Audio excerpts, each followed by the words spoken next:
Hello, my name is Parmod Chhabra, and on behalf of the PCHS Ottawa, I would like to invite you all to a series of videos where we talk about the issues which affect everyone in the community, including seniors. In our first video, we talked about COVID-19 efforts by community organizations like Care and Share Ottawa and how they were able to assist seniors and community during the pandemic.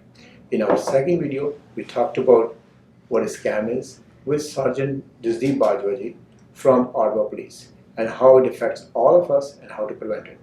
In the third video, we talked about the social media benefits and precaution we need to take with our dear friend Amar Ghanikar, who's in fact recording this program today.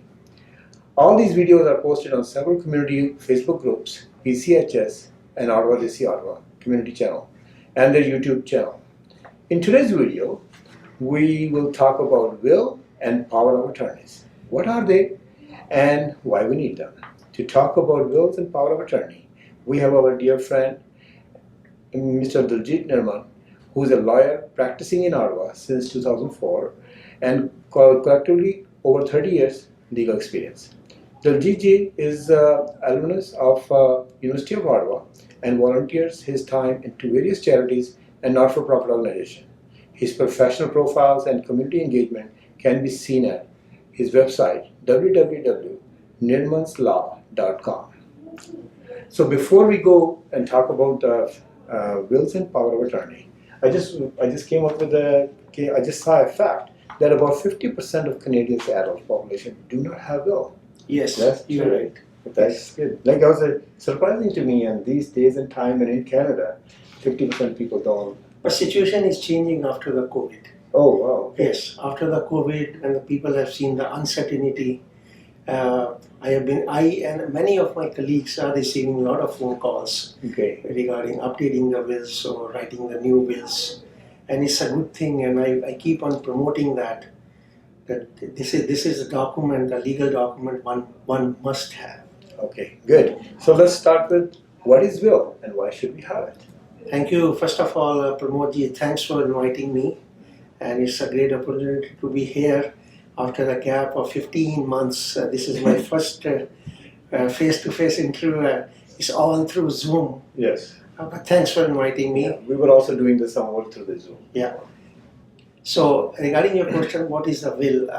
Will is a legal document in which the person's, legally we say a testator, wishes are carried regarding his estate's distribution by the appointed executor, to whom we also call trustee, to the beneficiaries listed in that will, and that executor's appointment is valid until all the distribution of the estate of that testator is done.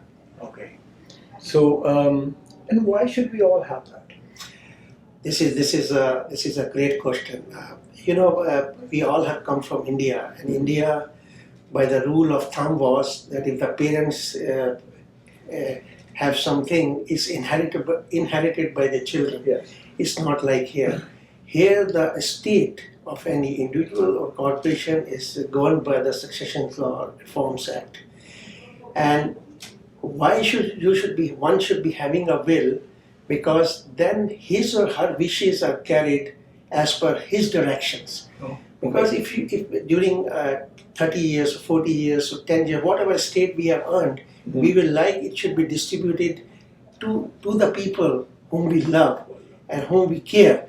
And there's a big thing, if you do not have it, then it is governed by the act, meaning that it will go to the people, even if you like it or not like it, it will be governed by that formula under the Succession Law Reforms Act, Section 44 onwards. Okay. So whenever we hear, in Canada at least, when we talk about will, we always talk about will and power of attorney. Could you please tell us a little bit different? What is a will? Will you already explain? What is the power of attorney then?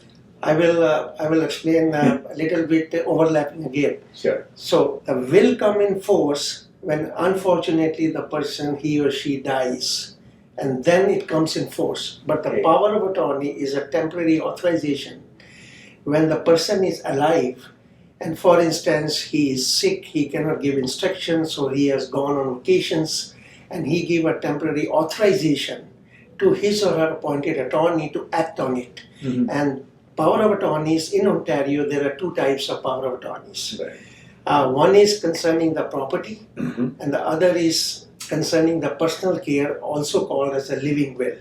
Right, okay. Like for instance, in COVID, Mhm.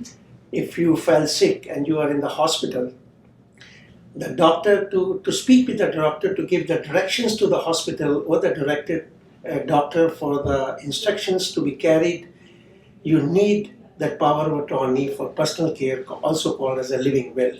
Right. Otherwise, doctors may proceed with their treatment.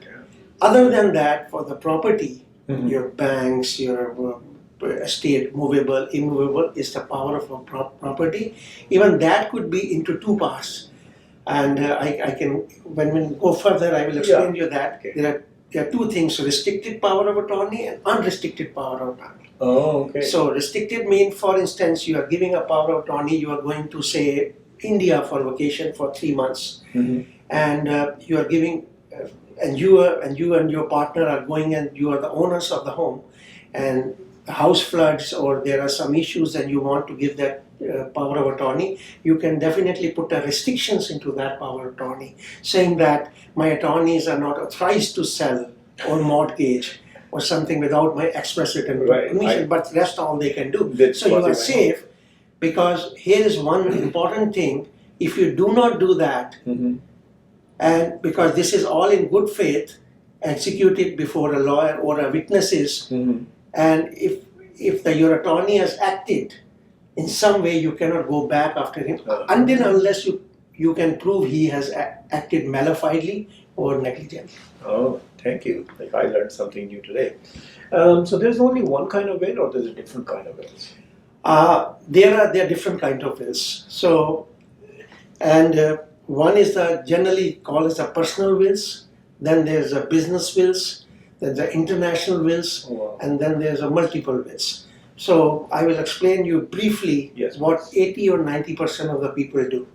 They generally have the people who do not have a business but they have a home or their insurances or other movable and immovable property, they go with the personal assets of their property. But for instance, you have a business, a corporation. Right. So corporation is also a legal entity. Right. So at that point, you can have a non-probate will for the corporation to save the probate taxes. Mhm. But those two wills have to be written at the same time, one after the other. So personal assets can be dealt with the probate portion, and the non-probate can be acted at the same times. Okay, thank you. So say I'm coming to you for a will. What should I have prepared, or what should I add in the will? Or making sure that before I come to you, then so all items I should bring to you, or what should I make sure? What should I add in? Good question, and also I can tell you briefly, but I will request that I have sent you some slides, Mhm. and it has a detailed list of do's and don'ts before coming to the will. If it is possible and you can upload it Sure. on the program, your viewers will be benefited with No, this. we will make sure that we benefit. So what you should be coming out with the will is, first of all, the most important thing is the names of the executors, or we call it the trustees, that in case something happens to you, who will carry your wishes. Right. So generally in the case of spouses is one and another, Mhm. but you can go further. For instance, you both are traveling together and something happens, who should be the alternative? So generally I suggest if the children are above 18, because they are major, 18 is the age of minority, but they are over 18, I recommend substituting your children for that.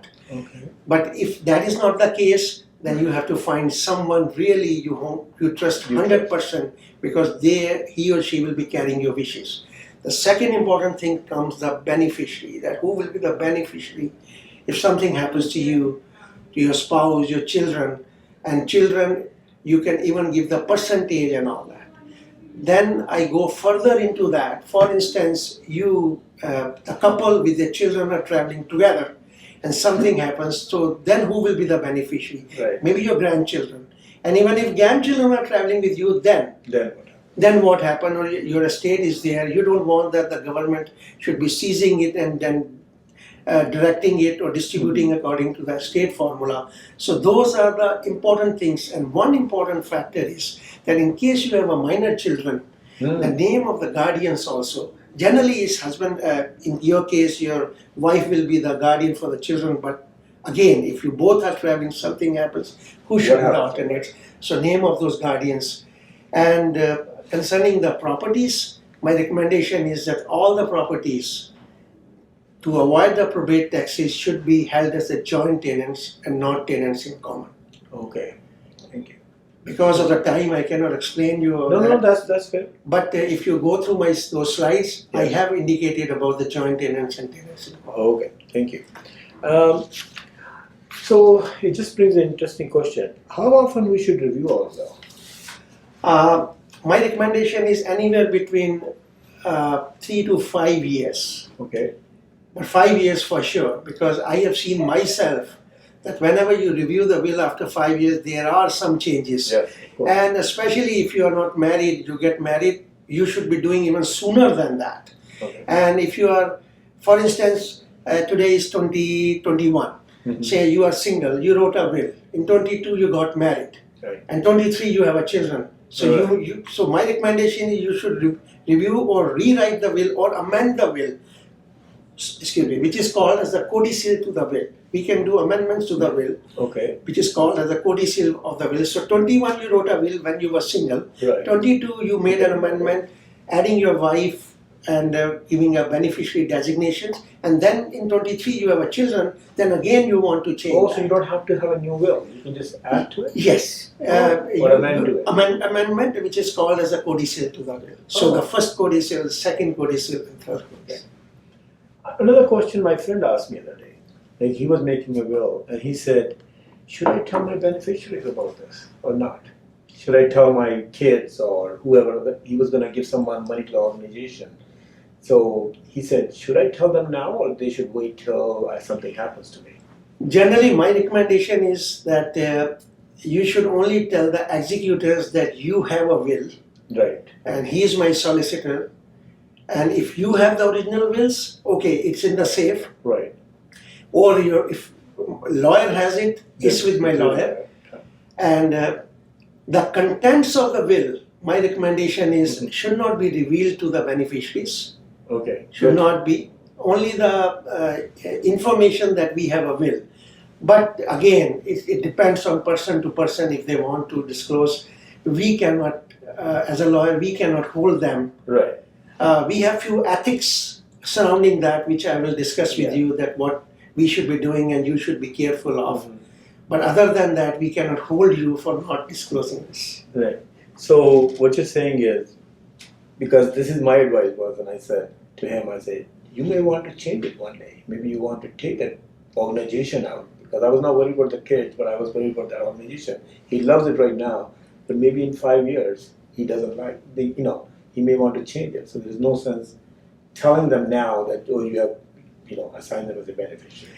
It doesn't matter even if you tell, because this is your document, right? Whatever changes you do, you need not tell, because if something happens to you, your executor will be opening it, and that will be his or her obligation to follow those instructions what you have given into the will. Okay. Now, if a organization you have filled in 5 years ago and you want to change that, by all means, just call your lawyer. I want to change this. It will be changed, executed, and attached to the will, and it's done. Right, good. So, one other question, it comes from these conversation we are having. Say if there is a couple who owns a home and who have a minor children. What will be the consequences if they die without the will? I think this is a very vital question, and whosoever is listening Yes. today, I have to give you a very honest and a professional advice that if you have a minor children, it is my strong recommendation that you must have a will, and I will tell you why. What happened that if you do not have a will, and the title does not matter as a joint tenants. If it is as a joint tenants, yes, it can be transferred to the wife. If the husband has died or wife has died, it will be transferred to the husband. But what if something happens to you too both. Mm-hmm. So in that case, we have to go to the court to get a probate. We have to apply for the probate because it is called an intestate, meaning that there was no will. So in that case, we have to go to the court to get a probate, and it will be dealt according to the Succession Law Reform Act, meaning that there is a formula that if wife is surviving, it goes to the wife, and if wife and her children, then the preferential share, which is in Ontario, 350,000, and the balance, whatever it is, it will be distributed between the wife and two children. Oh, okay. So hypothetically, say the estate is say 500,000, Right. and the husband or both parents die, Mm-hmm. right? And now you have to go to the estate to the court to get a probate.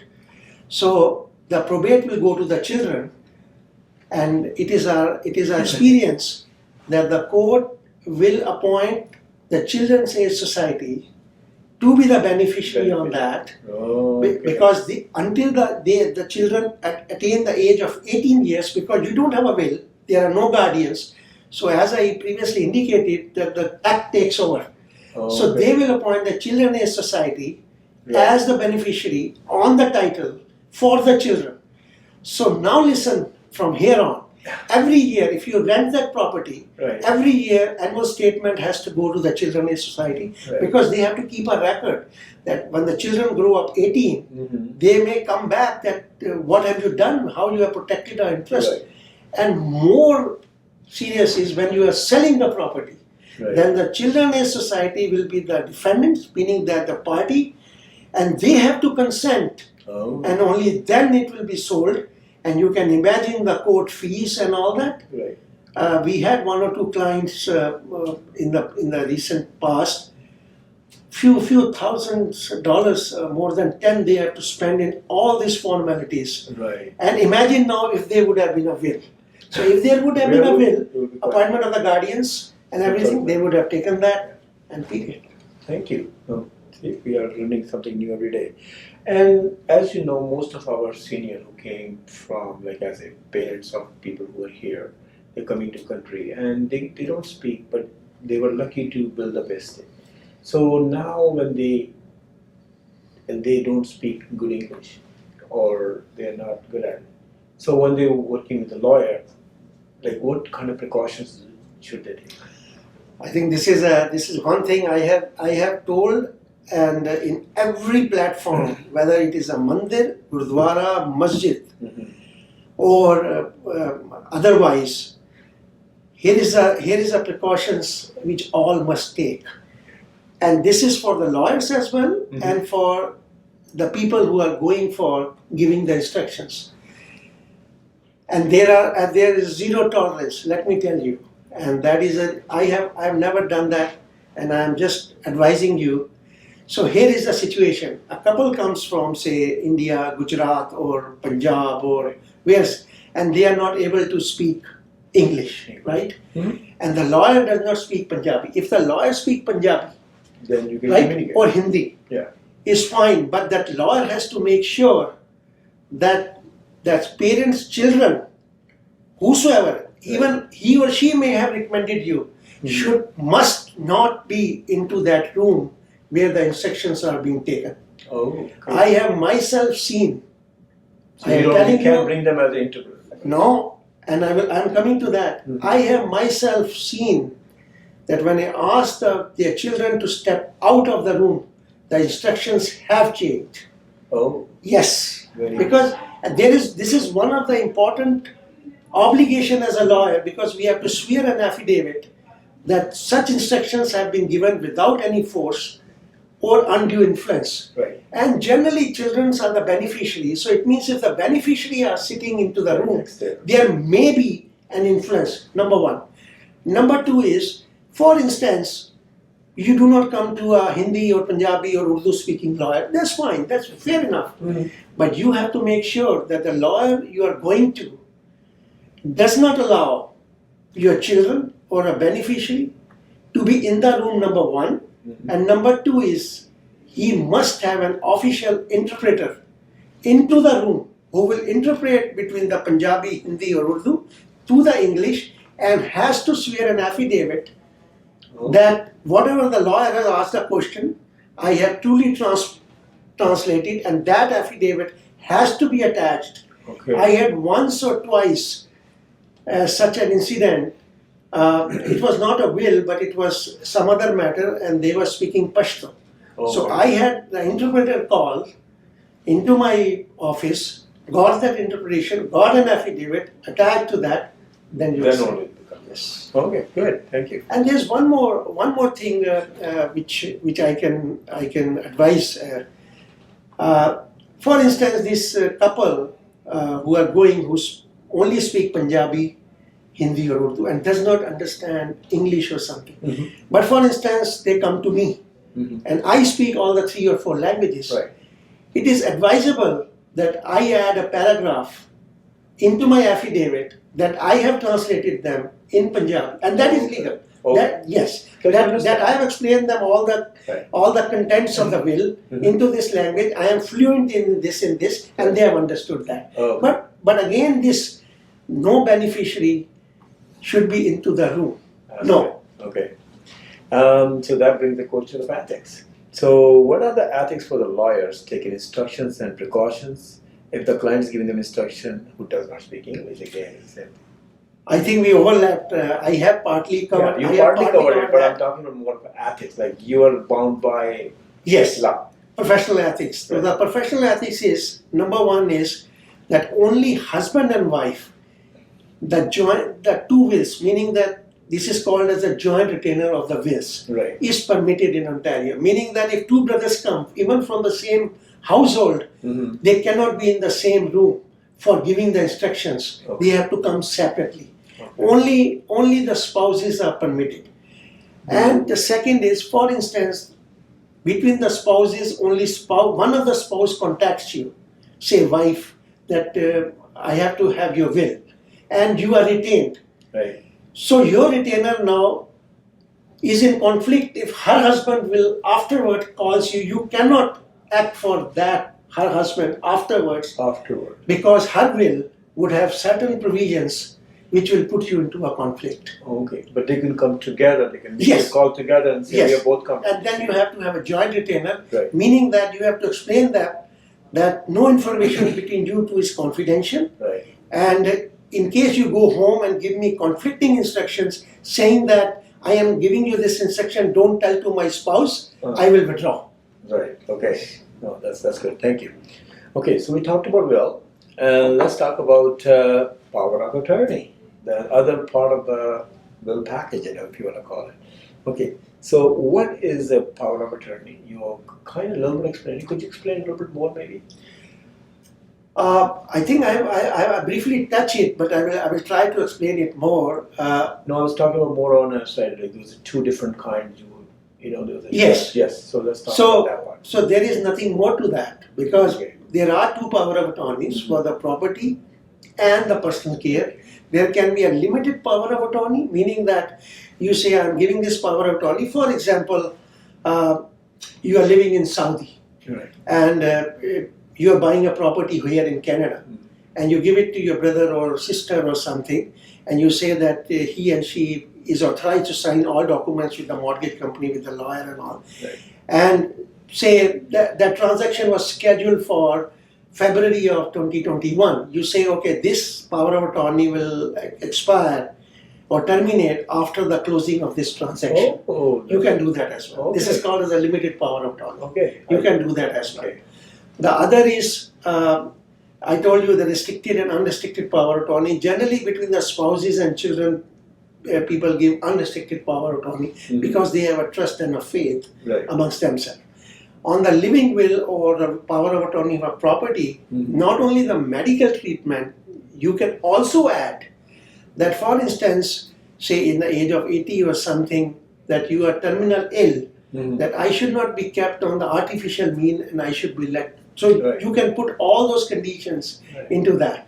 Now, my recommendation is in the power of attorney for personal care or living will, generally the spouses give one to another, but I recommend to give an alternate as well because that is concerning your medical treatment Right. and all that. But again, you have to be careful to whom you are giving because they will be carrying your wishes. That's exactly what my question So is. does this answers your question? Yeah, it answers my question perfectly. And that was exactly my question was, who should we appoint? It should be our kids we should appoint, or a person we trust we should appoint, or it No. should be a lawyer or somebody who. The professional like banks do act, but banks only do for power of attorney for property. For like Scotia or TD, they may, in case you do not have that. Children can be over 18 years. They cannot be under 18 to be acting as an attorney. Okay. As you know, we all came from India or other part of the world. Like we are in Canada, we are all immigrant one way or another. And we may have a property in another country. It could be US, it could be India or somewhere. So what we need to do when we want to give a power of attorney to somebody?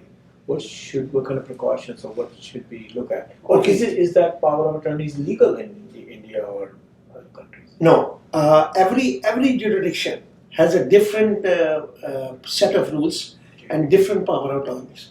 I am aware of India because I have written hundreds of them. So again, here we say a power of attorney for property, restricted or unrestricted. There they say a general power of attorney or special power of attorney. Right. So the special is the restricted in India, and the general is unrestricted. Okay. Now there are other things also. The government of India only takes the power of attorney from the permanent resident or Canadian citizens. Okay. And after you do this, after you write it, you witness it, notarize it, you have to go through the routes of the High Commission of India. They have to countersign it, they have to attest it, and then I think it's 60 or 90 days. It used to be 60. I believe it is still 60 from the day the High Commission signs. Then within 60 days, it has to be registered, that power of attorney which you have given for your property in India, that has to go to India. And depending on which state, like Delhi, Punjab, Rajasthan, Haryana, then it goes to the jurisdiction power of that. It has to be registered within 60 days and then it will be effective. Oh. So if I'm hearing you right, is it probably better if I'm visiting India, I should get a power of attorney for that property I have it in India to whoever I'm giving a power of attorney? Yes, my recommendation would be that as I told you that there are multiple wills also, and to avoid probate taxes and all that. So in case you have a properties there and you are going to India, consult the local attorney there. This is really important. Okay. Don't do it yourself. So you have to contact the local attorney of that state because he knows what are the rules prevalent in that courts or something. So have your will done for those properties which are in India, and have the power of attorney also done at the same time. In that it is called as sub-registrar or something. Okay. They register it, and you can do that. This will be much easier, much cheaper, and will give you a peace of mind. Peace of mind. Yeah, that's what the whole will is all about. Giving you peace of mind that my wishes will be fulfilled. Right? Okay, so that brought another question. When you said do it yourself, like don't try to do it yourself. So as you see, sometimes you see the advertisement. There's a package you can buy and just fill it up, and that's the will. And technically, that's a valid will. But what is your views on that? Will and power of attorneys. Do it yourself. Honestly, I don't want to criticize or I don't want to discourage the people for doing do-it-yourself will. But what personally I have found that I myself went to Staples few years ago, brought it, and I could not understand. Because the thing is, and very rightfully, they have given all the multiple options. Right. Now, there you become your own judge that which option I should be choosing. And then you have to choose that and you have to write that. And then the important thing is the witnessing and the affidavit of execution. Because, for instance, something happened, all this is a package. And as a lawyer, when we do that, we not only explain you, we go through each pitfall, what could be do's and don'ts. Right. And above everything, it's our professional insurance is there. If something wrong is there, you are fully covered. Wow. So, but again, I'm not discouraging. Everybody is their own. If you want to, by all means. Okay. Well, thank you, Daljit. Thank you for coming today. That was very nice of you. And as I know you speak very good Punjabi, maybe you want to give a message to our Punjabi person. As we talked about, there's a few people who cannot speak or understand English. So maybe you want to say a few words. ਨਮਸਤੇ ਜੀ, ਸਤਿ ਸ਼੍ਰੀ ਅਕਾਲ ਔਰ ਆਦਾਬ। ਸਭ ਤੋਂ ਪਹਿਲੇ ਸ਼ੁਕਰੀਆ ਤੁਸੀਂ ਮੈਨੂੰ ਸੁਣਨ ਦਾ, ਤੇ ਮੈਂ ਉਮੀਦ ਕਰਨਾ ਕਿ ਇਹ ਤੁਹਾਨੂੰ ਹੈਲਪ ਕਰੇਗਾ। ਤੇ ਮੈਂ ਪ੍ਰਮੋਦ ਜੀ ਨੂੰ ਰਿਕੁਐਸਟ ਕਰ ਰਿਹਾ ਕਿ ਉਹ ਮੇਰਾ ਨੰਬਰ ਔਰ ਈਮੇਲ ਔਰ ਵੈਬਸਾਈਟ ਤੁਹਾਨੂੰ ਦੇ ਦੇਣਗੇ। ਤੇ ਅਗਰ ਤੁਹਾਨੂੰ ਕਦੀ ਕੋਈ ਕੁਐਸਚਨ ਹੋਏ ਇਸ ਬਾਰੇ 'ਚ, ਔਰ ਜ਼ਰੂਰੀ ਨਹੀਂ ਹੈ ਤੁਸੀਂ ਲਿਖਵਾਓ, ਲੇਕਿਨ ਅਗਰ ਤੁਹਾਨੂੰ ਕੋਈ ਡਾਊਟ ਹੈਗਾ, ਤੁਹਾਨੂੰ ਕੋਈ ਕੁਐਸਚਨ ਹੈਗਾ, ਬੈਟਰ ਹੈਗਾ ਮੈਨੂੰ ਪਹਿਲੇ ਈਮੇਲ ਕਰ ਦਿਓ, ਫਿਰ ਮੈਂ ਤੁਹਾਨੂੰ ਫੋਨ ਕਰਕੇ ਔਰ 15-20 ਮਿੰਟ ਅਗਰ ਮੇਰੇ ਲੱਗਣਗੇ ਮੈਂ ਤੁਹਾਨੂੰ ਜ਼ਰੂਰ ਸਮਝਾ ਦਾਂਗਾ। This is all I can do. And second ਮੇਰੀ ਰਿਕੁਐਸਟ ਹੈਗੀ ਹੈ ਕਿ ਤੁਹਾਡੀ estate ਭਾਵੇਂ 10,000 ਦੀ ਹੋਵੇ, ਭਾਵੇਂ 5,000 ਦੀ ਹੋਵੇ, ਪਰ ਦੈਟ ਇਜ਼ ਯੂਅਰ estate, ਔਰ ਤੁਸੀਂ ਚਾਹੁੰਦੇ ਹੋ ਕਿ ਵੀ ਉਹ ਤੁਹਾਡੀ ਵਿਸ਼ਿਸ ਕਵਰ ਹੋਣ, ਤੇ ਪਲੀਜ਼ ਤੁਸੀਂ ਵਿਲ ਦੇ ਬਾਰੇ ਜ਼ਰੂਰ ਸੋਚੋ। ਔਰ ਤੀਜਾ ਹੈਗਾ ਕਿ ਤੁਸੀਂ ਜ਼ਿਆਦਾ ਵਿਲ ਲਿਖਵਾਉਣ ਜਾਓ ਤੇ ਖੁਦ ਜਾਣਾ ਇਕੱਲੇ, ਭਾਵੇਂ ਤੁਹਾਡੇ ਬੱਚੇ ਹੋਣ, ਕਿੰਨਾ ਪਿਆਰ ਹੋਏ, ਲੇਕਿਨ ਇਕੱਲੇ ਜਾਣਾ, ਡਿਸਕਸ ਕਰਨਾ ਔਰ ਆਪਣੀ ਇੰਸਟਰਕਸ਼ਨਸ ਦੇ ਕੇ ਆਓ। And that is a law too. ਅਗਰ ਕੋਈ ਲਾਇਰ ਅਲਾਉ ਕਰਦਾ ਕਿਸੇ ਬੈਨੀਫਿਸ਼ਰੀਜ਼ ਨੂੰ ਨਾਲ ਬਹਿਣਾ ਤੇ ਉਹ ਗਲਤ ਹੈਗਾ। ਸੋ ਆਈ ਹੋਪ ਤੁਹਾਨੂੰ ਯੂਸਫੁਲ ਇਨਫੋਰਮੇਸ਼ਨ ਰਹੇਗੀ। Thank you, Daljit. That was very nice. In English and Punjabi will help a lot of people. Okay, so I just want to let you know one thing. Daljit Nirman he's also a part-time lecturer of law and practices in the area of business and civil litigation, real estate and immigration law. So you can contact him for any other than the making your will and other thing. You can also contact him for that. He could be reached at 613-226-8989. And his email address and also his website, will be posting it at the bottom of the screen. Thank you. Thank you, Nirmanji. Thank you for coming. I really appreciate it. Thank you.